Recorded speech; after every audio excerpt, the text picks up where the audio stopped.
Hello everyone, welcome you all in my YouTube channel learning botany की। तो आज हम डिस्कस करेंगे साइटोप्लाज्म के बारे में।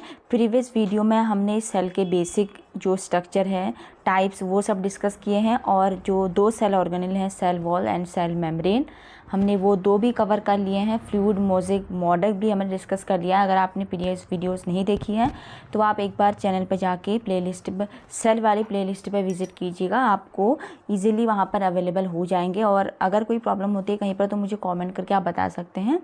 और अपने एंड से मैं कोशिश कर रही हूँ कि आपको इजी लैंग्वेज में हर चीज़ को, हर कंसेप्ट को इजी बनाया जाए। सो स्टार्ट करते हैं आज का वीडियो।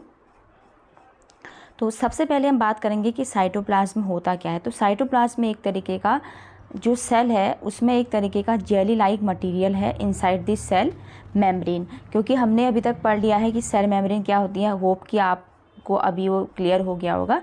तो अगर हम बात करें प्लांट सेल और एनिमल सेल की, तो सेल मेम्ब्रेन आपको पता है ये वाला पोर्शन है सेल मेम्ब्रेन, राइट।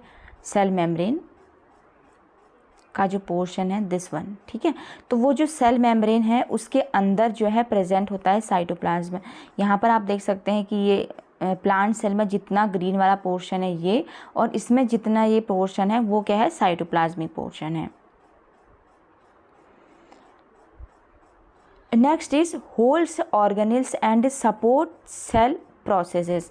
यानी कि जो साइटोप्लाज्म है उसमें जितना भी सेल ऑर्गेनेल्स हैं, चाहे वो माइटोकॉन्ड्रिया हो या फिर उसके अलावा एंडोप्लाज्मिक रेटिकुलम हो, राइबोसोम हो, बहुत सारे सेल ऑर्गेनेल्स हैं, तो उनको होल्ड करने का काम भी साइटोप्लाज्म करता है।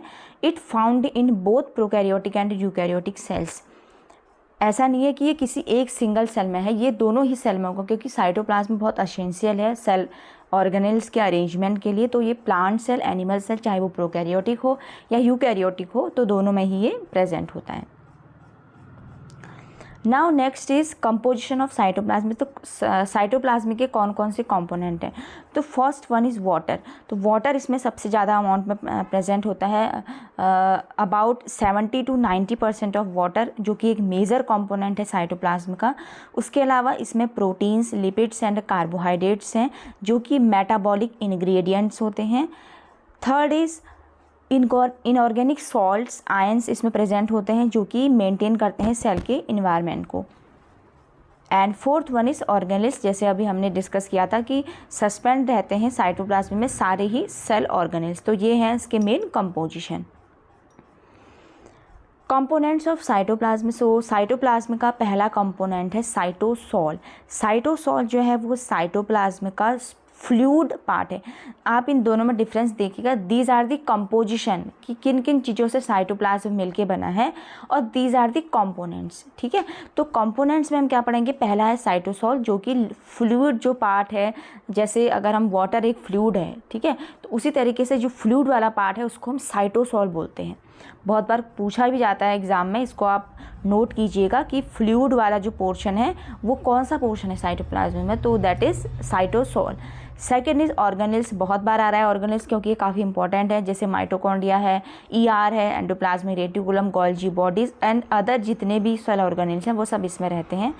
थर्ड इज इंक्लूजन्स, जो कि स्टोर करते हैं न्यूट्रिएंट्स को और जितने भी पिगमेंट्स हैं, क्योंकि कहीं ना कहीं डिफरेंट टाइप के पिगमेंट्स भी प्रेजेंट होंगे, जिसके वजह से बहुत सारे जैसे हम देखते हैं प्लांट्स में क्लोरोफिल है, इस तरीके से बहुत सारे पिगमेंट्स हैं, तो वो भी सब क्या रहते हैं, इसी में स्टोर रहते हैं।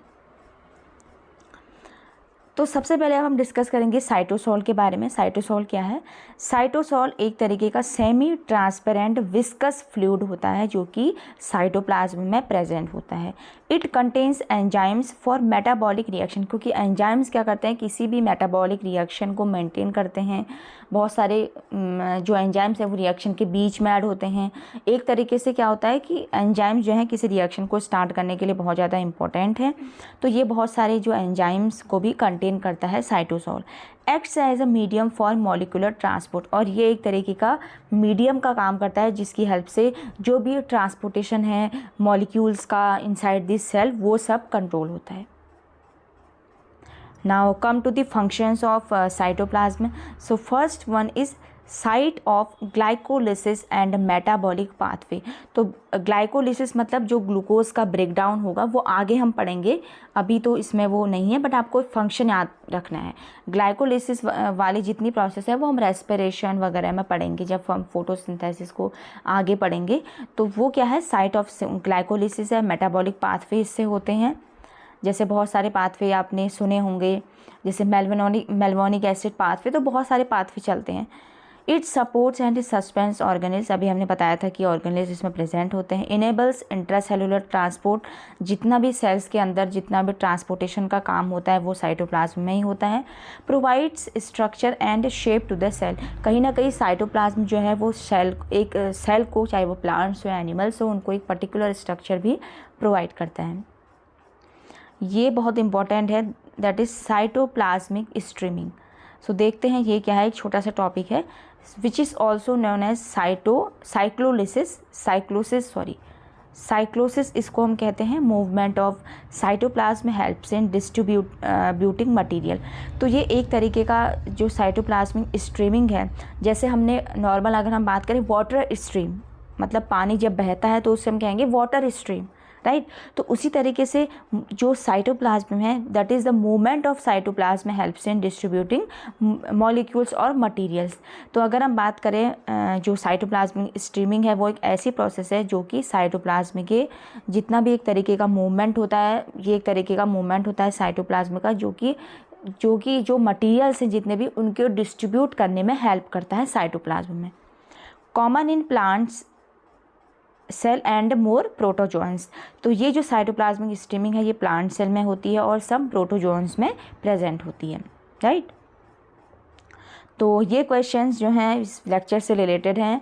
आई होप कि आपको ये वीडियो समझ में आई होगी। तो आप मुझे इन तीनों क्वेश्चंस के आंसर, होमवर्क क्वेश्चन है तो आप इनको कमेंट करके मुझे ज़रूर बताइएगा, या आप वन वर्ड में बताएं, वन लाइन में बताएं, या आप पूरा एक्सप्लेन करके बताएं।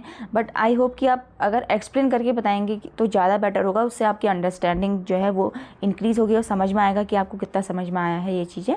तो ये आपके लिए होमवर्क क्वेश्चन है। सो आई होप कि आपको ये वीडियो पसंद आया है, और लेक्चर अगर कहीं से भी आपको बेनिफिशियल लगता है, आपको लगता है कि आपको इससे हेल्प मिल रही है कहीं ना कहीं, तो आप अपने फ्रेंड्स के साथ ज़रूर शेयर कीजिएगा, और चैनल को सब्सक्राइब भी आप कर सकते हैं अगर आपको ऐसे ही इन्फॉर्मेटिव वीडियो चाहिए। So thank you for watching this video.